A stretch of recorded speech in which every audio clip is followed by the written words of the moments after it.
आज मैं आपको इस वीडियो में शनि की साढ़े साती के अंतिम दौर में क्या होता है वो बताने की कोशिश करूंगा। आशा करता हूं आपको वीडियो पसंद आएगी। तो चलिए वीडियो शुरू करते हैं। शनि देव की साढ़े साती को ज्योतिष में जीवन की सबसे महत्वपूर्ण और कठिन परीक्षाओं में से एक माना जाता है। यह लगभग 7.5 वर्षों तक चलती है और 3 चरणों में बंटी होती है। पहला चरण मानसिक बदलाव लाता है, दूसरा चरण सबसे कठिन माना जाता है, जबकि तीसरा और अंतिम चरण व्यक्ति के जीवन में बड़े परिवर्तन और सीख लेकर आता है। साढ़े साती का अंतिम दौर तब शुरू होता है जब शनि चंद्र राशि से दूसरे भाव में प्रवेश करते हैं। यह समय व्यक्ति के लिए एक तरह से परीक्षा का अंतिम पड़ाव होता है। इस दौर में इंसान को अपने कर्मों का परिणाम साफ दिखाई देने लगता है।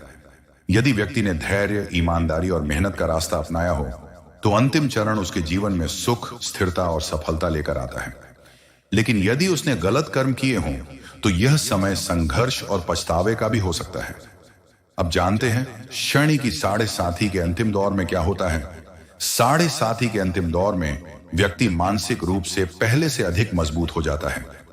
जिन कठिनाइयों से वह पिछले वर्षों में गुजरा होता है वे उसे जीवन की सच्चाई सिखा देती हैं।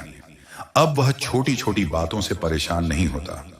उसके भीतर धैर्य और समझ बढ़ जाती है।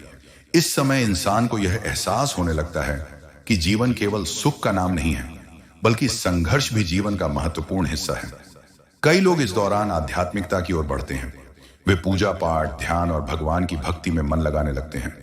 साढ़े साती के अंतिम चरण में अक्सर आर्थिक स्थिति धीरे धीरे बेहतर होने लगती है।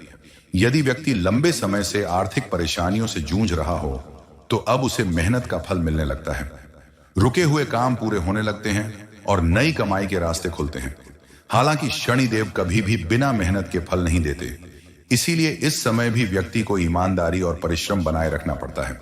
जो लोग धैर्य रखते हैं उन्हें इस दौर के अंत में अच्छा लाभ मिलता है। साढ़े साती का अंतिम दौर रिश्तों की परीक्षा भी लेता है। इस समय व्यक्ति को पता चलता है कि कौन उसके साथ सच्चे दिल से खड़ा है और कौन केवल स्वार्थ के लिए उसके करीब था। कई नकली रिश्ते टूट जाते हैं, लेकिन सच्चे रिश्ते और मजबूत हो जाते हैं। परिवार के साथ संबंध धीरे धीरे सुधरने लगते हैं। यदि पहले किसी से मन मुटाव रहा हो तो अब मेल मिलाप की संभावना बनती है। शनि व्यक्ति को रिश्तों की कीमत समझाते हैं। स्वास्थ्य में सुधार, लेकिन सावधानी जरूरी। दूसरे चरण की तुलना में अंतिम दौर में स्वास्थ्य संबंधी परेशानियां कम हो सकती हैं, लेकिन व्यक्ति को लापरवाही नहीं करनी चाहिए। शनि अनुशासन पसंद करते हैं, इसीलिए नियमित दिनचर्या, सही भोजन और संयमित जीवन जरूरी होता है। यदि व्यक्ति ने अपने स्वास्थ्य की अनदेखी की तो छोटी समस्या भी बड़ी बन सकती है।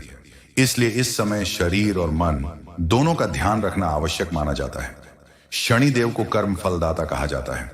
साढ़े साती के अंतिम चरण में व्यक्ति को अपने कर्मों का परिणाम मिलने लगता है। जिसने दूसरों की मदद की हो, ईमानदारी से काम किया हो और किसी का बुरा ना किया हो, उसके जीवन में राहत आने लगती है। लेकिन जो लोग गलत रास्ते पर चलते हैं उन्हें इस समय कठिन परिणाम भी देखने पड़ सकते हैं। इसलिए शनि की साढ़े साती इंसान को हमेशा सही रास्ते पर चलने की सीख देती है। आध्यात्मिक जागृति, कई लोगों के लिए यह समय आध्यात्मिक जागृति का होता है। व्यक्ति मंदिर जाने लगता है, मंत्र जाप करता है और जीवन के गहरे अर्थ को समझने की कोशिश करता है। उसे यह एहसास होता है कि असली सुख केवल धन में नहीं बल्कि मन की शांति में है। भगवान शिव और हनुमान जी की भक्ति इस समय विशेष लाभकारी मानी जाती है। माना जाता है कि उनकी कृपा से शनि के कष्ट कम होते हैं। साढ़े साती के अंतिम दौर के कुछ संकेत ऐसे माने जाते हैं जो बताते हैं कि साढ़े साती का अंतिम दौर सकारात्मक दिशा में जा रहा है।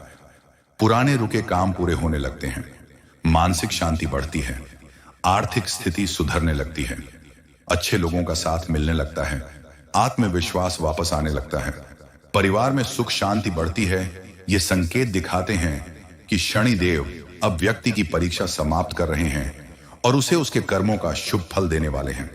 क्या करना चाहिए? साढ़े साती के अंतिम चरण में कुछ बातों का विशेष ध्यान रखना चाहिए। हर शनिवार शनि देव की पूजा करें, जरूरतमंदों की सहायता करें, काले तिल और तेल का दान करें, झूठ, धोखा और अहंकार से दूर रहें, माता पिता और बुजुर्गों का सम्मान करें, हनुमान जी के मंत्रों का जाप करें इन उपायों से मन को शांति मिलती है और जीवन में सकारात्मक ऊर्जा आती है। शनि की 7.5 का अंतिम दौर डरने का नहीं, बल्कि सीख और परिवर्तन का समय होता है। यह समय व्यक्ति को मजबूत, समझदार और जिम्मेदार बनाता है। यदि इंसान ने कठिन समय में धैर्य रखा हो और अच्छे कर्म किए हों, तो 7.5 का अंत उसके जीवन में नई रोशनी लेकर आता है। शनिदेव सजा देने वाले देवता नहीं हैं, बल्कि न्याय करने वाले देवता हैं। वे इंसान को उसके कर्मों के अनुसार फल देते हैं। इसलिए 7.5 का अंतिम चरण यह सिखाता है कि सच्चाई, मेहनत और धैर्य ही जीवन की सबसे बड़ी ताकत है। अगर आपको जानकारी अच्छी लगी हो तो कमेंट में जय शनिदेव लिखना ना भूलें। धन्यवाद।